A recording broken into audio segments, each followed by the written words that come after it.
now. So everybody's kind of curious about who I am.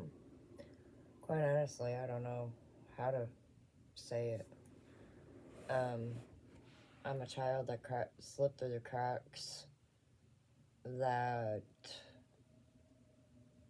had a DCFS case, and I'm very passionate about leaving slower learners behind. Um, when I was a daycare teacher, I was teaching 2-year-olds how to write, and nobody liked it. And it's like, you guys don't realize that 2-year-olds need structure, they need stability, they need a schedule. You know, I was supposed to be the village to help the parents out on teaching the child. And that's how I felt about it. But nobody liked me in the daycare field because I went above and beyond. And like I told somebody, I said, you know what? I was just trying to be the teacher that I never had. Most of the daycare settings, they want to have 2-year-olds and 3-year-olds and 4-year-olds. They just want to play. They want them to play, and that's not how our brains work. We need to recall the information. The younger the child is, the better to recall the information. So getting them on a schedule, getting them on everything before they go into school, it really does help. And then while they're at school, they're supposed to be learning. They're supposed to be learning how to write. They're supposed to be learning their ABCs. They're supposed to be knowing or learning their 1, 2, 3s. They're supposed to be learning songs. They're supposed to be doing this, that, and the other. But a lot of daycares don't do that for some odd reason, and it does upset me because I could be one of those kids sitting in this classroom being set up for failure. I am very passionate about it. When I was talking to my counselor, you know, that I was showing him everything that I resembled. This is what I stand for, you know, and I plain out looked at him and I said, you know what? I said, Nicodemus, why do you not understand me? Here I am telling you my testimony, but yet you still don't believe me. You know, why are you having your men kill me? Same thing applies now. You know, people are trying to kill me because I'm trying to save the world, because that's what Jesus wanted me to do. And I have to start with the children. My COVID was a blessing and a curse for me. My son came up to me and asked me, he goes, Mom, why don't you understand me? And he was looking at me. When he was looking at me, it was almost like seeing a mirror. Both of my kids followed my footsteps. We all three went to the same school. My youngest son got his IEP, which is an individual educational plan, taken away from him because he had a speech impediment. And he was a slower learner. He didn't learn how to talk until he was almost in pre-K. He was saying probably about maybe 10 words when he went into pre-K. And they were taking him out and showing him flashcards, kind of like me.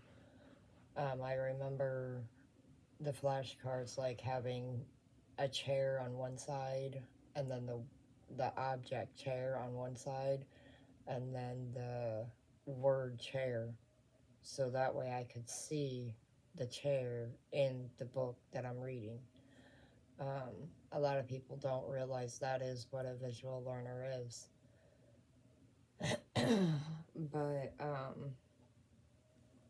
what got me is that I had a DCFS case on me, and my ex-boyfriend, he manipulated the court system. He tried to get an OP on me for laughing in my face and told me that the educational system didn't mute me. The educational system did mute me, but my parents, especially my mom, muted me as well. when she told me that my mouth would either get me in trouble or get me killed. But at the same time, it's like I see things differently, I guess. My mom didn't like my mouth, and I have no filter. Like, I'm just as surprised as you on what comes out of my mouth, honestly. Some of the time I'm a poet and I didn't even know it, and it's just, that's who I am. I love being me. I can bring sunshine to a person's rainy day, and I love that about myself. Um, do I ever want to change? No. Do I want to share my story? Yes. I think my story would help out a lot of people because I talked through my music. I never wanted to be a singer. I never wanted to be a rapper. All I wanted to do was post my story with music. Um, if you guys follow me on Facebook and Instagram, you guys will see that I have a secret language underneath of a language. You can go to my Instagram, you can go to my Facebook. I have both. Pixeling Dixie. Um, I have no teeth whatsoever, but the way I pronunciate, you can understand me a lot. Um, do I want teeth? Yes, I do. I think I look better with teeth. Um, I had perfect teeth. My teeth were too brittle having two kids, and my youngest one sucked everything out of me. Like, I was sick for the whole 9 months. But anyway, my life was, I was traumatized to the point where nobody knows why they trigger me. I hate confusion. I honestly hate confusion. When I get confused, it irritates my brain. So that's what triggers me. And it triggers a lot of people, honestly, if we get confused, because we don't know which way to go. Here, this person's saying this person's saying this person's saying this, and then we have a fourth person saying this, and we're just like, well, I need help problem solving. What do I do? You know? So, it's almost like five kids coming up at you at one time and asking questions about lunch, snack, nap time, or going to the bathroom, or getting, you know, asking a whole bunch of questions all at once. Like, if you have twins, I'm pretty sure quadruplets or triplets or anything, you go through this. We're all three of them, all two, both of them, whatever. They come up to you and you're just like, whoa, wait a minute. Because you got one kid doing this, one kid doing that, and one kid doing this. It's all confusing you. Like, what in the world is going on? But yeah, that's my life story. And I've always lived a double standard life. It's okay for someone to do it to me, but it's not okay for me to do it to them. And I've gotten to the point where my boundaries are my boundaries, and if you overstep them, you're going to hear about it. So, um, temperatures right now where I live at are like all over the place. I want to go out into the city and actually take my life and show you guys where I grew up at, because the trailer park that I grew up were my friends in oases in low places, because we lived in a valley, and those were all my friends. So, like I said, I rhyme when I talk, and that's just me. I love it about me. Most people hate it. I love it.